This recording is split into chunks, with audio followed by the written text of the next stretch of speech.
Marami na akong na-vlog tungkol dito, ano. Yung chat sender kasi natin ay teacher in charge. Pag sinabi natin teacher in charge, meron na siyang hawak na school.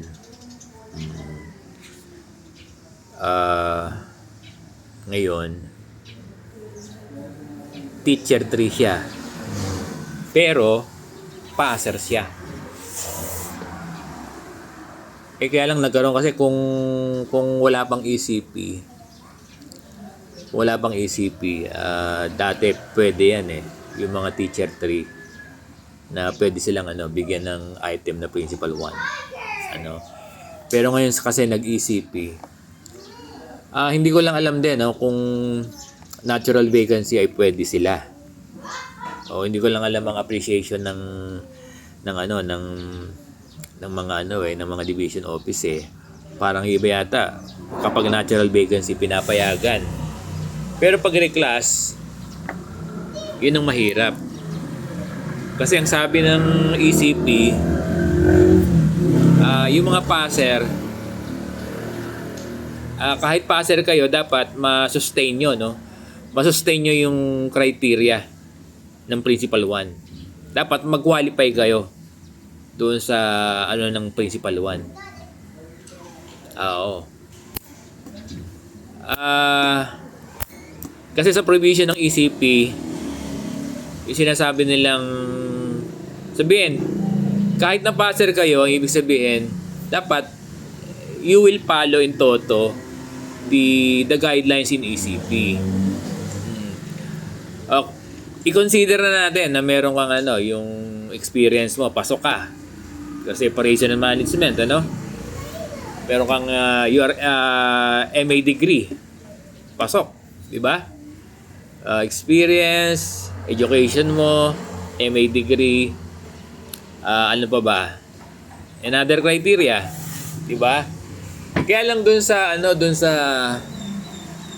requisite ng position na ina-applyan mo, papasok yung issue ng yung sinasabi nilang quantum leap.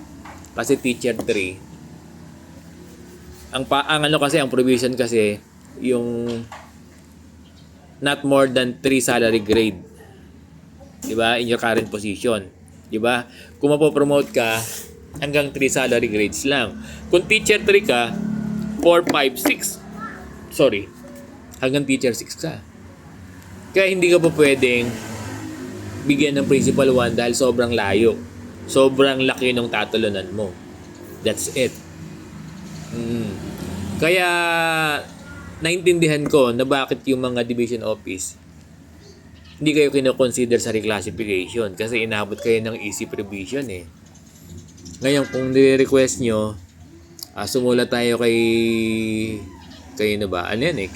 Yusek Cabral yan Oo, kaya lang doon sa pwede pa siguro yung mga head teacher. Kasi sinasabi sa head teacher na priority sila yung mga head teacher. Kaya lang sinasabi din doon sa kahit priority sila, dapat yung mga head teacher ay magko-comply din doon sa qualification standard ng ECP, no? Siguro mahirap nang i-resolve yan. Dear Teacher 3, na teacher in charge. Kasi ni-implement na yung yung ECP. At kung hindi naman magkakaroon ng modification na yung mga teacher 3, na yung mga qualified ay yung mga teacher 3 ay bigyan ng pagkakataon ng mga passer na makapag-reclass to teacher to principal 1 or mabigyan sila ng item na natural vacancy. Oo, napakahirap gawin yan. Napakahirap gawin. Kasi may ECP IRR na napakatagal ginawa nito, di ba? Halos 6 years in the making. Yung ECP 3 years in the making. Exaggerated, Sir Bong, Kaya kung ang payo ko dito sa teacher 3 na teacher in charge, mag-retitle to teacher 6. Mag-retitle muna mag-apply to teacher 6. Ngayon, dahil OPCRF ka, kausapin mo yung kausapin mo yung inyong SDS o yung HR. Kasi madideprive ka kapag hindi ka nag-apply ng Teacher 6. Kasi ang hawak mo, OPCRF, di ba? Dahil teacher in charge ka, dapat kasi ay IPCRF. Kaya lang matagal ka ng TIC, kaya OPCRF. Kaya tingnan mo, kausapin mo yung HR nyo kung paano nyo maayos. Oo, maayos. Kung paano ka ma-adapt. Kung paano ma-adapt yung teacher 3 mo, teacher in charge, tapos OPCRF. Oo.